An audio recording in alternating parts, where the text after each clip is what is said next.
Assalamualaikum warahmatullahi wabarakatuh. Perkenalkan, kami dari kelompok 9 kelas 1C yang beranggotakan saya sendiri, Tuan Cici Ramadhani. Saya Nuswa Zakira Salsakira. Saya Zilan Ardila. Saya Gia Ferdiana. Pada kesempatan ini kami ingin membuat video tugas mata kuliah anatomi fisiologi, yaitu menjelaskan konsep dasar anatomi fisiologi. Jadi yang pertama ada yang namanya anatomi. Apa sih itu anatomi? Jadi anatomi itu adalah cabang ilmu biologi yang mempelajari tentang struktur tubuh makhluk hidup, meliputi bagian, susunan, dan hubungan antar bagian tubuh. Anatomi terbagi menjadi dua cabang, yaitu makroskopis dan mikroskopis. Makroskopis adalah struktur yang dapat dilihat langsung dan terbagi lagi menjadi beberapa cabang. Yang pertama ada anatomi regional, mempelajari wilayah tubuh secara spesifik.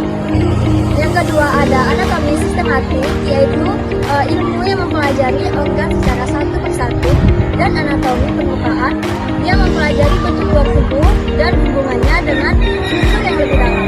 Cabang yang kedua ada mikroskopis, yaitu struktur yang sangat kecil sehingga untuk melihatnya kita membutuhkan alat bantuan seperti mikroskop. Contohnya seperti sel dan jaringan. Pada cabang ini ada yang namanya sitologi, yaitu ilmu yang mempelajari struktur dan fungsi dari sel secara individual. Dan ada yang namanya histologi, yaitu yang mempelajari struktur dan fungsi dari jaringan. Selanjutnya ada fisiologi, yaitu cabang ilmu yang mempelajari tentang fungsi dan mekanisme kerja organ tubuh.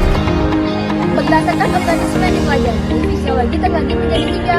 Yang pertama ada fisiologi manusia, fisiologi hewan, dan fisiologi tumbuhan. Kemudian berdasarkan tingkat organisasinya, fisiologi terbagi menjadi beberapa bagian. Yang pertama yaitu fisiologi sel, yaitu yang mempelajari mengenai fungsi sel itu sendiri. Kemudian ada fisiologi sistematik yang mempelajari bagian dan fungsi organ secara utuh, dan fisiologi khusus yang mempelajari tentang fungsi organ secara lebih spesifik. Jadi kesimpulannya, anatomi dan fisiologi itu saling berkaitan, di mana anatomi berarti struktur dan fisiologi berarti fungsi. Bidang adalah garis khayal atau bidang imajiner yang digunakan untuk memudahkan pendeskripsian atau pemetaan lokasi, organ, dan arah pergerakan tubuh. Segital atau median membagi tubuh secara vertikal, kanan atau dekra, kiri atau semitra, sama besar atau mini atau segital. Kronal atau frontal, depan atau anterior, belakang atau posterior, fungsinya adalah membedakan letak wajah dengan bagian punggung. Transversal atau horizontal, atas atau superior, bawah atau interior. Posisi anatomis adalah posisi standar tubuh manusia yang digunakan sebagai acuan atau titik referensi dalam anatomi untuk mendeskripsikan lokasi organ, arah, dan gerakan tubuh.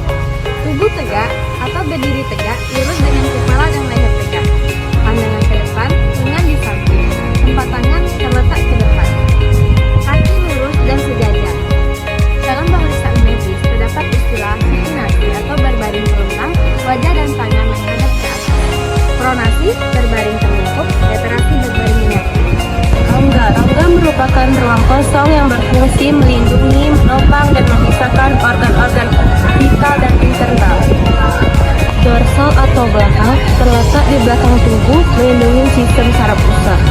Rongga kranial, ruang di dalam tengkorak meliputi otak. Ruang spiral atau vertebral, saluran di dalam tulang belakang, melindungi sumsum tulang belakang.